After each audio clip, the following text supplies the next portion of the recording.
tratar de Belgrano porque hay sobre Belgrano una mirada en términos sociales que es absolutamente injusta, a mi parecer, de su verdadera entidad como revolucionario. Y justamente, si hay algo que caracteriza a Belgrano y que lo diferencia de los demás revolucionarios, es su proyecto político, su proyecto económico y su proyecto social. La educación de las mujeres está en función no de los derechos que se merecen las mujeres, sino en función de la producción nacional. La educación de los hombres, los artesanados, también no está en función del derecho al hombre, está en función de un proyecto económico. Y me parece que es interesante analizarlo también así, no solamente como una dádiva, sino también como cierta maldad también de Belgrano en la construcción de un proyecto político. Todo proyecto político tiende a la utilización de sus miembros, ¿no? Digamos, no hay, al tener una finalidad lo que hace es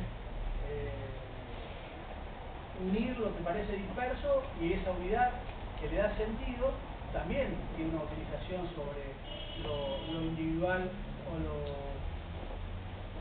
o lo particular. Y Belgrano sabe articular.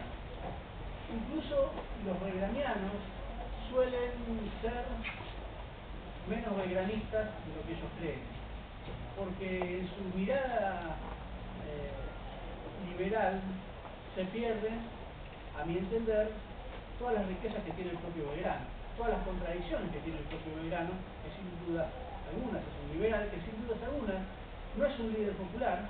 Belgrano no tiene esa característica que tiene un Artigas o que tiene un Dorrego, no tiene esa representatividad popular que tienen otros hombres, no es un caudillo, claramente. Sin embargo, es un hombre que está pensando en lo colectivo.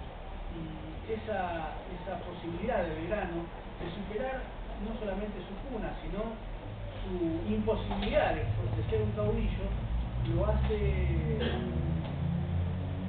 un personaje emblemático. De eso.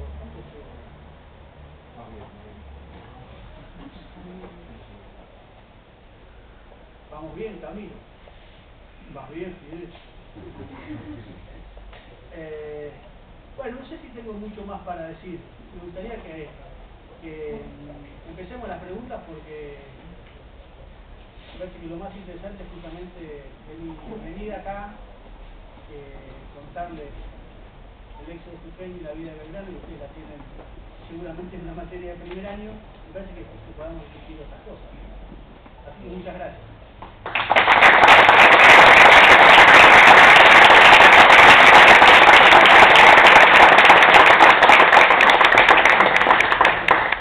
Bien fuerte, que se escuche bien. Bueno, ¿Se escuchó algo? Bueno, ante todo, primero agradecerte la presencia. Y bueno, nada, paso la pregunta rápidamente. Quería preguntarte con qué fue lo que te encontraste al momento de reconstruir esa historia. Porque una cosa es escribir sobre un hecho, sobre un acontecimiento político sobre el cual hay muchas fuentes y mucha producción, y debe ser algo totalmente distinto y en cierta manera difícil reconstruir esa historia, de la cual por ahí no está tan documentada, o tiene sus complicaciones ante la falta de fuentes. ¿Puedo contar lo que sentí? Sí, no, ¿y con qué te encontraste? No, lo que sentí es pánico.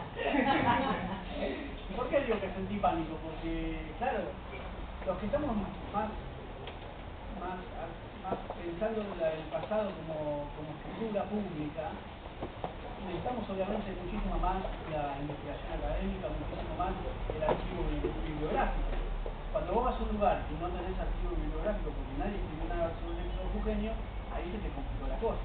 Entonces, ¿qué es lo que tenés que hacer? Bueno, yo eché mano a la investigación periodística, relato oral y los documentos que había en el archivo capitular de Jujuy, las cartas que pudieron acercarme a algunos de los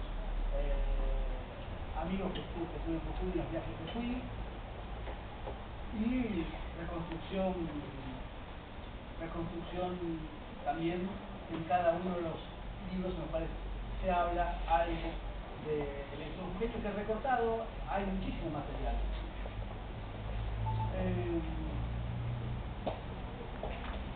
obviamente